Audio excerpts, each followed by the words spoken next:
చెప్పు. నూడిల్స్ ఎలా చేయాలో మీకు ఇప్పుడు చూపిస్తా. ముందుగా వాటర్ పోసి ఉడకబెట్టుకోవాలి.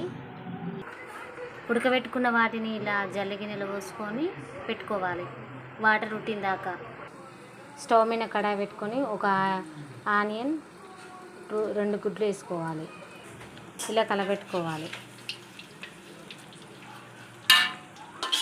ఇలా కలుపుకున్న తర్వాత 1 స్పూన్ కారం, 2 స్పూన్ల కారం వేసి ఇలా కలుపుకోవాలి.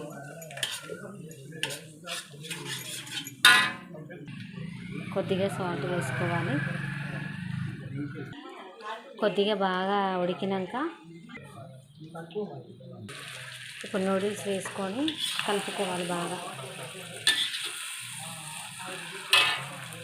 ఇలా బాగా కలుపుకోవాలి. ఇక సాస్ వేసుకోవాలి ఫ్రెండ్స్. ఇప్పుడు కొద్దిగా మసాలా వేసుకోవాలి ఫ్రెండ్స్. వేడి వేడి నూడిల్స్ రెడీ. ప్లీజ్ మా ఛానల్ని సబ్స్క్రైబ్ చేయండి. ఇప్పుడు చెప్తున్నారు, ముందే చెప్పాలి.